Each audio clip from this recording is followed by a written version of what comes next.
The TCU Horned Frogs embarrassed the Jayhawks this weekend at Hoagland Ballpark. Starting off Friday, the Jayhawks matched a season low of 4 hits and tallied a .206 on-base percentage.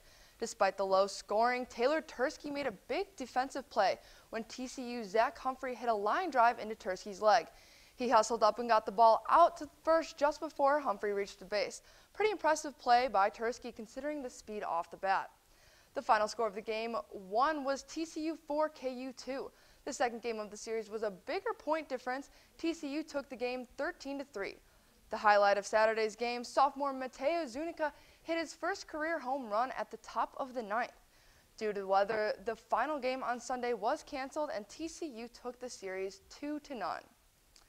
Sophomore wide receiver Chase Harrell announced that he will be transferring from KU via Twitter Friday evening.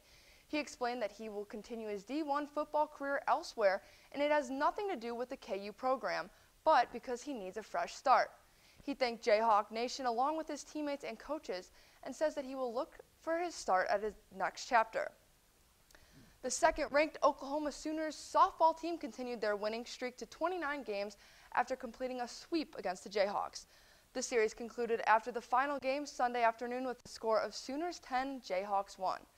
KU only produced 2 hits, and this was the third time the Hawks were swept in Big 12 play this season. Next up, KU will travel to Waco, Texas next weekend to battle it out with number 16 ranked Baylor Bears.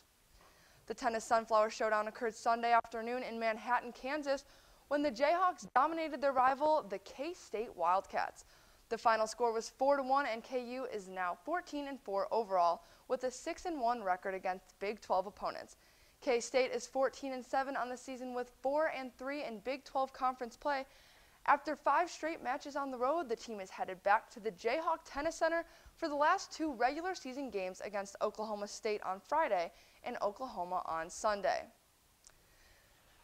The KU men's golf team walked away with a 4th place finish from the Hawkeye Invitational this weekend. Despite rain delays on Saturday, the 22-over finish tied the highest score of the season and brought KU's regular season to an end. Next up, the team will be at the Big 12 Championship in Tulsa, Oklahoma. The 3-day event begins next Monday, where the team will look for its shot at a 3rd consecutive appearance in the NCAA Regionals. 3 of KU's 5 boats qualified for the top finals after quality performances Saturday in the Next Cup. The Jayhawks' second varsity 4 finished at the top for the 2nd weekend in a row. After advancing to the final on Saturday evening, the first varsity 8 had the fastest time for the Kansas 8s in its 4th place finish in the opening race. And the second varsity 4 took the silver with a near photo finish right behind Temple. This weekend, KU will head to the East Coast to compete in the George Mason Invitational in Fairfax Station, Virginia. And KU Track is set to host the 91st Annual Kansas Relays this Wednesday at Rock Chalk Park. The relays consist of unique events such as street pole vault and a quadrangular competition between KU, K-State, Nebraska, and Harvard. This is an event that Jayhawk fans do not want to miss. You can get your tickets on KU Athletics website at kuathletics.com. But the relays are outdoors. Brittany, how are the temperatures looking for the rest of this week? Will the weather be in our favor? It is going to be in favor. A little bit chilly, a little bit below average, but overall very nice. And I was going to show you your clothing coordinator, but it looks like it's not pulling up just yet, which is fine. Overall this week, you can expect a light jacket, short sleeves maybe on, and jeans, possibly even shorts. Here it is, perfect, because Tuesday into Friday, we're going to be around 60s besides Thursday. Overall, very nice for this week and beautiful weather no matter what you wear. Back to you guys. Beyonce didn't just sing at Coachella, she also announced she'll help African American students attend college.